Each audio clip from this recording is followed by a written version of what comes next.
tapos sinasabi lang, ano ba sikreto, ganyan-ganyan, pati yung taga, alam nyo, ang sikreto talaga, kailangan meron kang masarap na asawa. Parang gusto mo sabihin, pagkakataon, bon appetit.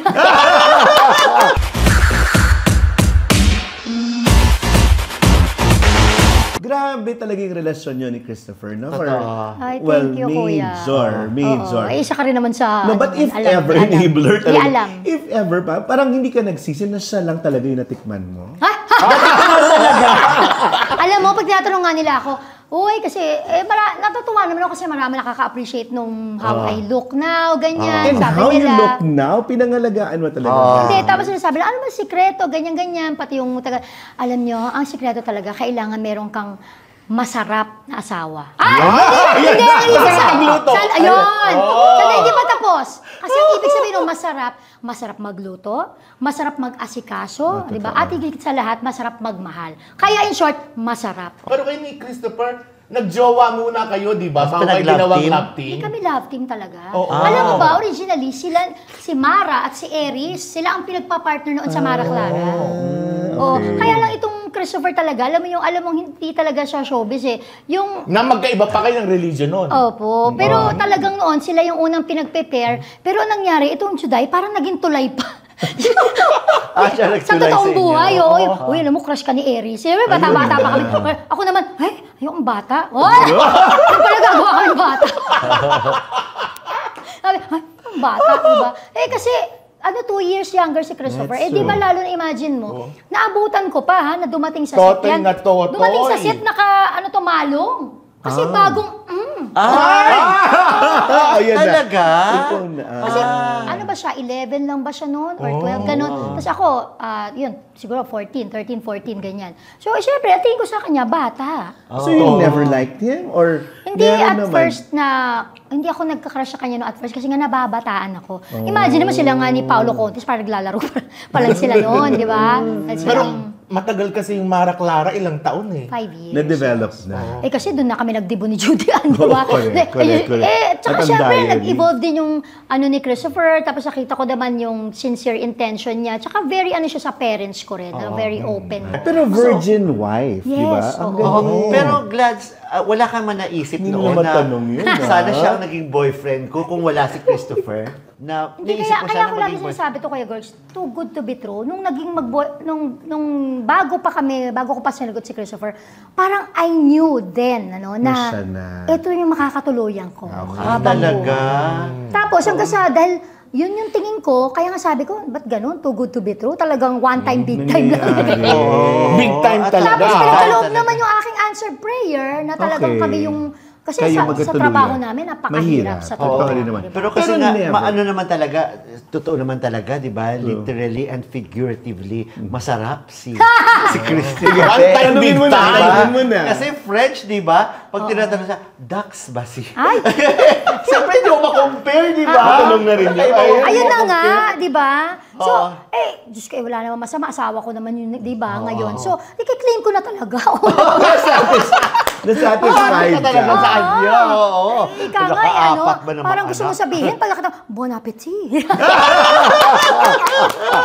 Pero si Christopher noon, wala siyang nasasabi sa'yo na crush niya or gusto niya naman. Hindi, or may nahuli ka ba sa screenshot? Ay, wala.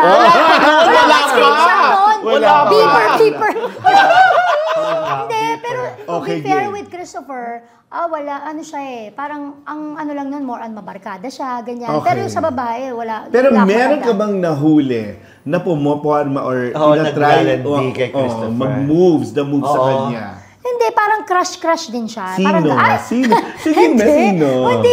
Hindi, parang, wala, yung mga lang nun. Yung tumatawag ng dis-oras ng gabi. Hindi naman, hindi ka nag-check ng cellphone niya? Mga messages? Yung up to this day, hindi po. Hindi ka namin alam yung password ng isa't isa, ganyan. Kasi, ang point ko lang is, mag-iingat lang siya porque alam niyang kine-check ko. I mean, sino ba naman ang niloloko niya? Di ang sarili din niya, di ba? At saka, sabi nga, di ba, time is the ultimate truth teller. So, lalabas at lalabas yan, di ba? Yes. At si Christopher, ayaw niyang, lagi niya sinasabi po ito, hindi niya ipagpapalit yung kaano yung meron siya ngayon, yung pamilya namin and all.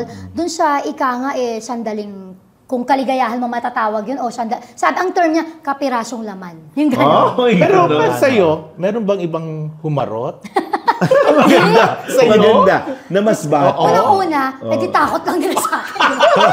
Baka binila, anytime, alam mo nang ano kay Christopher. Hindi, marami akong naging kaibigan and all, pero hindi wala talaga. Parang naging mga close kami. Siyempre, sila Wawi. Sila Wawi, close kami.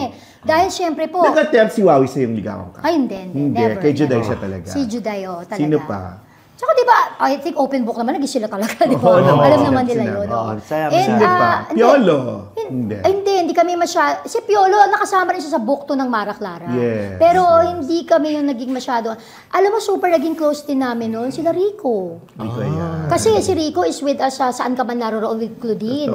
So alam mo, to the point, pinag-birthday nila ako doon sa ano nila, yung kanilang resto na Timbuktu ba? Parang mayroon silang resto nun na ano. Kilimanjaro? Kilimanjaro kay Juday. Juday. Yung sa kanila yung nasa may Taft, nakalimutan ko na yung resto nila ni Claudine yun. Pinag-birthday nila. Ang sweet-sweet talaga ni Rico kasi talaga. Bilang kaibigan din. So wala po. Well, kakilala ko na nun sila Vong, di ba? The Street Boys, sila Jong. Hindi pumarma sa'yo? Ever? Ay, si Judy, anong pinurumahan mo mga Hindi si Jong, si Jo. Pareho! Okay. Open sila yung sinasabi nila yun sa Showtime, no? Okay. Pero kasi, ang aga kasi namin naging committed ni Christopher sa isa't isa. Seryoso agad? From childhood sweethearts na, galing. ewan ko ba, sabi ko nga po, too good to be true, na parang wala ka na ibang nakita na, siyempre nagkaka-crush ka din. Pero ako kasi, sa alam nga ni Kuya Noel, forever Gabby Concepcion, siyempre ako from the very start. Yung mga okay tol pa niya, tapos yung alaga pa nila Inorit, siyempre. Diba? Okay tol time pa, nag-guess pa ako doon. Talagang doon ako, hindi ako makapagsalita. Iyan talaga, Gabby, tama ka, Romnick, even Kimpy, kasi that's entertainment eh. Oo, sila ang mga childhood crush ko yan. Tsaka si Aga Richard yan. Aga Richard. Pero kay Christopher, sino yung mga girls na nagda moves? Na alam mo? Hindi, parang mga... Alam ko lang nun, hindi artista, Sino? Kuya. Parang yung pag mga noon bold kasi... star, wala? Hindi. Like sino? Baka naman may alam ko, ano sinasabi? Baka naman pag bold star. Hindi. Kasi alam mo, si Christopher, suplado. May pagkasuplado. May pagkasuplado naman talaga. Tahimik na kasi. Actually, hindi naman siya talaga suplado, pero mahiyain. Kaya kahit na kaya tinan niyo po, wala siya talaga issue na link sa katrabaho niya. Kasi usually, nagiging barkada niya, ganyan. Pero yung tahimik talaga si Christopher, hindi katulad ko talaga na talagang machista. So paano yun? Sino mas nag-aaya sa sex sa inyo? Yung nangangalabit, ika nga, yung labing-labing. Ay, syempre siya, no? Siya, sa kainis kong to. And kung sa ganito, at this point, mga ilang times kayo... Hindi naman namin binibilang. Hindi, pero a month. Minsan kasi, syempre, di ba, depende sa mood, di ba? Depende sa yung mood for loving. At saka, bilang... Pero nag-decrease na pag ngayong mga times? Or hindi pa rin? Alam mo, to be fair, ha? Ngayon malamig talaga. Ako naman kasi, kaya naman sinasabi kasi mag-asawa naman kami. Naku, parang hindi lang. Hindi. Pero yun nga kasi, di ba, dahil nga bata kami nagsimula. Kaya siguro parang, alam mo yun, syempre, noon parang syempre, nahihiya-hiya ka. Nahihiya ako, ganyan. Parang, kailangan ka pang turuan.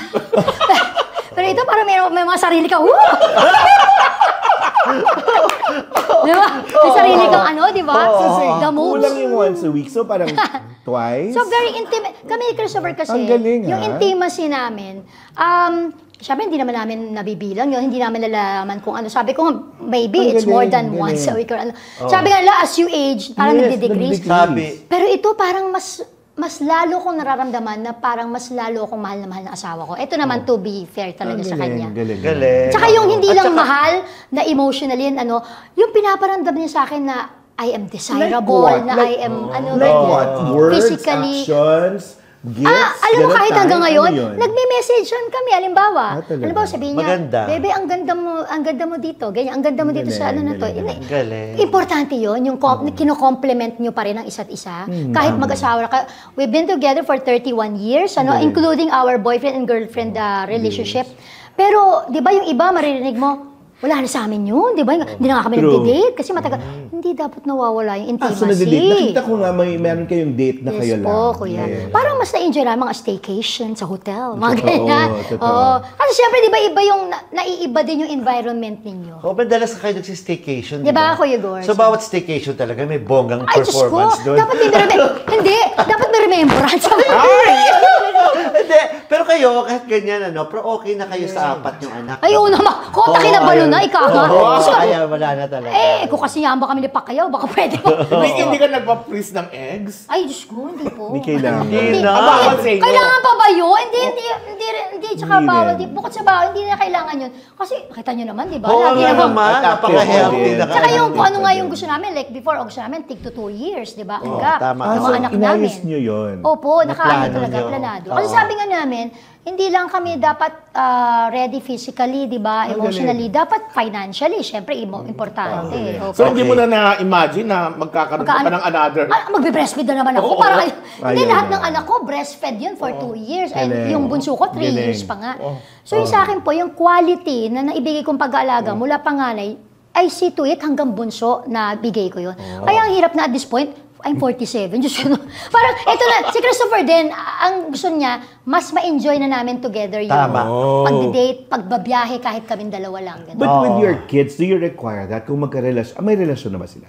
Si Christoph po, ayan, syempre, dahil 18 na opo. Pero, what do you mean, kuya? Anong klase kang nanay future na may girlfriend? Oo. Ewan ko, natatakot sila sa akin. Pero dapat lang. Pero ako sila nagbabanta. Ganun na rin. Hindi naman. Siyempre, cool lang. I would like to think na cool akong Hindi ako naman very open-minded. Pero hindi. Nandun pa rin ako sa pagiging old school. I always tell Christoph na you just have to be responsible in all your actions. Diba? Pero naintindihan mo pag hindi na sila virgin? Nakatulad mo. Kasi di ba ngayon, sa mga babae lalo. Now, even the guys. The guys now are different. Hindi, syempre pinagpipray ko. At gusto mo pa rin. Like may anak akong babae, si Akisha. I always tell her, anak, you have to value yourself, to protect yourself, you have to love yourself. Kasi hanggat maaari, napakagandang regalo niyan sa mapapangasawa mo. Kung paano mo pinangalagaan ang sarili mo. Kasi ganun din yung magiging pag-aalaga niya sa'yo, di ba? Na alam mong hindi mo basta-basta ibinigay sa... Alam mo, hindi natin masabi. So, paano ba may nababalitaan ka halimbawa mga co-stars mo na may ginagawang nang hindi kasal? Di ba parang ang bilis na ngayon, di ba? Iba kasi yung panahon ngayon, di ba? Online, yes. Hindi naman tayo para mag-judge, di ba? Kasi iba-iba naman ng upbringing, iba-iba rin ng kanilang, parang sa kanila, yung paniniwala nila. Maaring sa iba, hindi naman na big deal yun, di ba? And to each his own, syempre, hindi naman tayo para manghimasok na kung hindi naman hinihingi yung opinion ko, di ba? Pero kung hindi, kumbaga, kung solicited advice naman. But if it's your kid, kunyari, si Christopher, for example, maintindihan mo kung ano? Pero kasi, nandun yung lagi ako nagpapaalala. So pag sinabi niyang, halimbawa, yun na nga, hindi na alala yung sinabi ko, parang anong nangyari, di ba? Parang hindi naman ako na... So that's Gladys at maraming That's Pasabog, lalo ng bagong taon. Kaya may That's Diner. Yes! Ayan! Naku, ang newly open po namin dyan sa Santa Lucia branch, That's Diner. At yung amin San Pedro Laguna, yung hometown kasi ni Christopher yun. So nandiyan pa rin ang That's Diner. Ito po yung elevated Filipino dish with a twist. Winner! Lahat ng klase ng bulalo nandyan. So please visit us. At open din po kami for special occasions. Ibig sabihin kung gusto lang private, pwede rin po ang That's Diner. Thank you. Ayan ang pasabog ni Gladys dito lang sa Troy Katok! Nagsasabing, Katok mga Pepsters!